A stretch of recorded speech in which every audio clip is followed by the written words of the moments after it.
Welcome दोस्तों, आज हम लोग हिंदी पाठ्य पुस्तक जो कि 5वीं कक्षा की है के अभ्यास में चलते हैं। पाठ 8 दो गौरैया, इसके अभ्यास में चलते हैं और हम लोग देखते हैं कि इसमें पहले है बातचीत कीजिए। बातचीत के द्वारा हम इस सवाल को समझने का प्रयास करेंगे, चर्चा करेंगे और उसके बाद इसको हम लोग लिखेंगे।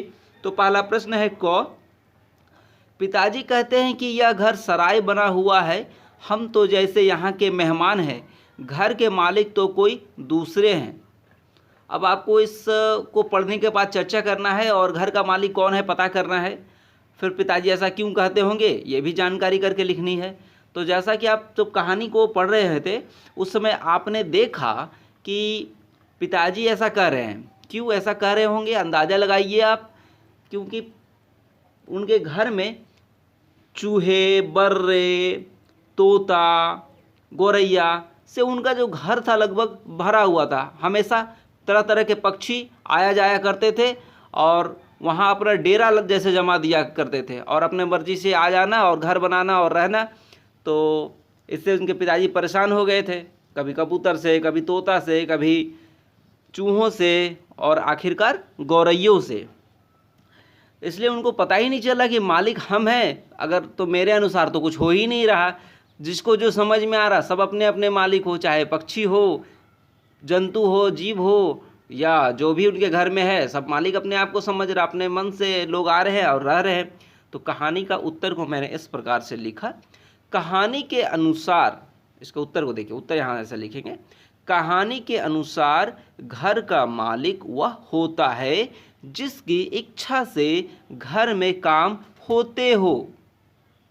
जब जिसकी इच्छा चले उस समय वही घर का मालिक होता है।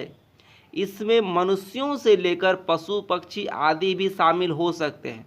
ये इस घर की कहानी है दो गौरैया। तो यहाँ पर जो है यहाँ पक्षी की भी चलती है, क्योंकि पक्षी भी अपने मर्जी से आते जाते हैं और डेरा जमा लेते हैं, इसलिए इसको इस प्रकार से लिखा गया। दूसरा प्रश्न था इसका कि पिताजी ऐसा क्यों कहते हैं, तो उसको इस प्रकार से मैंने लिखा, पैराग्राफ चेंज करके लिखना है नीचे। पिताजी ऐसा इसलिए कहते होंगे क्योंकि उनकी इच्छा के विपरीत गौरैया जब मन करता आती और जब मन करता जाती। वे भगाने पर भी भागने का नाम नहीं ले रही थी। ये कहानी आप समझ गए होंगे अगर कहानी पढ़े हैं, तो कहानी नहीं पढ़े होंगे तो आप इस वीडियो के साथ साथ अंत में आपको मिलेगा कहानी का लिंक। कहानी भी आप एक बार देख लीजिएगा। कहानी देखने के बाद ये आंसर को और आप बेहतर तरीके से भी लिख पाएंगे। आइए इसके अब ख नंबर प्रश्न पे चलते हैं। प्रश्न ख पे हम लोग आ गए हैं। छोड़ो जी, चूहों को तो निकाल नहीं पाए, अब चिड़ियों को निकालेंगे। याद आ रहा होगा किसने कहा। तो माँ ने ऐसा क्यों कहा, यहाँ हमको बताना है कि माँ ने ऐसा कहा, क्यों कहा, माँ ने कहा था। ऐसे वाक्यों का असर सुनने वालों पर क्या होता है, जब इस तरह से हम लोगों को कोई बोलता है तो उसका असर क्या होता है।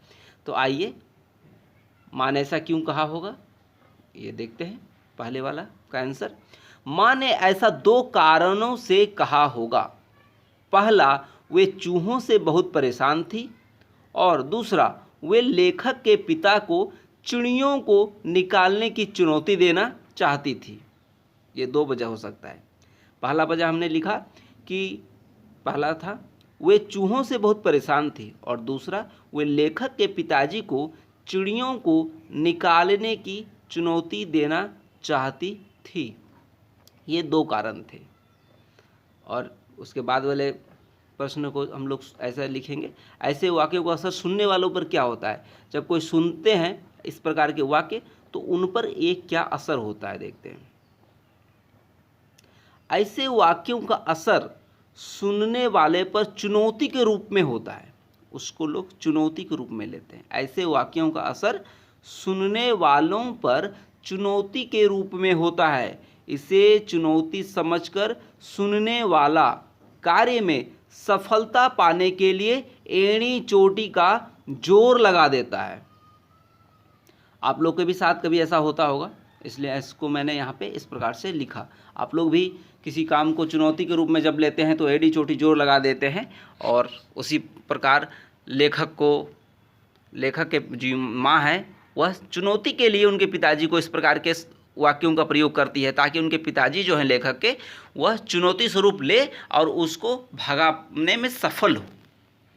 तो यहाँ हमने बातचीत के द्वारा प्रश्नों का समाधान किया। अब हम लोग इसके चलते हैं पाठ में। पाठ से में हम लोग चलते हैं कि पाठ से किन प्रश्नों को दिया गया उन प्रश्नों को लिखते हैं। पाठ से पहला प्रश्न हम लोग यहाँ देखेंगे कि लेखक के आंगन में कौन कौन से पेड़ थे। आपने पढ़े होंगे कि आंगन में उनका कौन सा पेड़ था। तो हम लोग जब कहानी को पढ़ रहे थे और जब आप मेरा वीडियो देखे होंगे तो उसमें आपको पीछे आंगन में आम का पेड़ भी दिख रहा था। आम का पेड़ में पक्षी आके बैठती, तोता आके बैठती थी। तो लेखक के जो आंगन में था आम का ही पेड़ था, तो आंगन में आम का पेड़ था। तो हम लोग उत्तर इस प्रकार से लिखेंगे, आंगन में आम का पेड़ था। अब हम लोग प्रश्न ख पे चलते हैं। प्रश्न ख, पाठ में किन किन पक्षियों की चर्चा की गई है। तो हम लोग देखते हैं कई पक्षियों की चर्चा की गई है, तो यहाँ पक्षी के बारे में हम लोग लिखेंगे। पाठ में गौरैया, कबूतर, तोते, कौवे और चमगादड़ों की चर्चा की गई है। देखिए, आपको पाठ में पढ़ने के बाद देखना है कि कौन कौन सी पक्षी थी, उन सारे पक्षियों का नाम लिखना है। देखिएगा कि मेरे उत्तर में कोई पक्षी छूटी तो नहीं। अगर छूटी है तो उसको ज़रूर आप लिखिएगा और कमेंट बॉक्स में हमें भी बताइएगा। तो उसके लिए कहानी को ध्यानपूर्वक सुनना होगा आपको, और तभी आप इसके प्रश्न उत्तर को सही कर पाएंगे।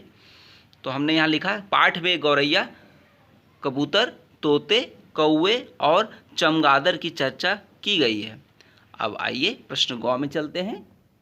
प्रश्न ग, घर में कौन कौन से जीव जंतु डेरे जमाए हुए थे। मतलब उनके घर में कौन कौन से जीव जंतु पहले से रह रहे थे। घर में चूहों, छिपकलियों, बर्रे और चींटियों ने डेरे जमाए हुए थे। गौरैया भी बाद में डेरा जमा लेती है, इसलिए मैंने लिख दिया कि बाद में गौरैया ने भी वहाँ डेरा जमा लिया। मुख्य रूप से वहाँ जो चूहे, बीसियों चूहे थे, बहुत सारे चूहे थे, तो बीसियों चूहे, छिपकलियाँ भी और बर्रे को हम लोग कई नामों से जानते हैं। ये बहुत तेज़ काटता है, येलो कलर का होता है, पीला पीला कलर का होता है, उड़ने वाला, और ये अपना छत्ता निर्माण करता है। जैसे मधुमक्खी अपना छत्ता निर्माण करती है ना, उस प्रकार से ये छत्ता निर्माण करते हैं। इसको हम लोग बर्रे को ततैया भी बोलते हैं, कई भाषा में ततैया, कई भाषा में बिरनी। पीला रंग का जो होता है, छोटा सा पीला रंग का उड़ने वाला है, उसको हम लोग बर्रे बोलते हैं। तो बर्रे, अगर आप बर्रे समझ रहे हैं तो समझ सकते हैं बर्रे, या ततैया बोलते हैं इसको। ततैया अगर नहीं समझ रहे हैं तो इसको बिरनी बोलते हैं। और भी कई नामों से जानते हैं।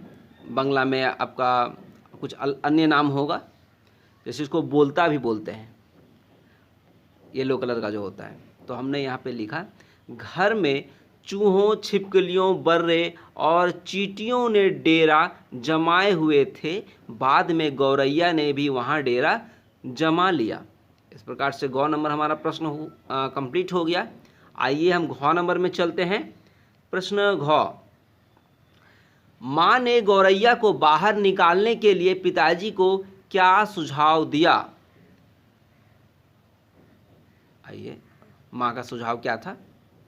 माँ ने गौरैया को निकालने के लिए पिताजी को सुझाव दिया कि वे एक दरवाज़ा खुला रखे और बाकी दोनों दरवाजे बंद कर दे। तो बताइए उस कमरे में कितना दरवाज़ा होगा।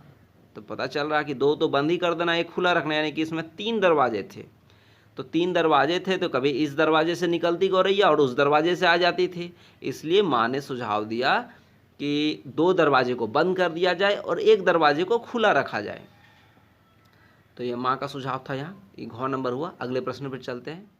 प्रश्न अंग, आपके विचार से पिताजी को रोज लाठी क्यों उठानी पड़ती थी।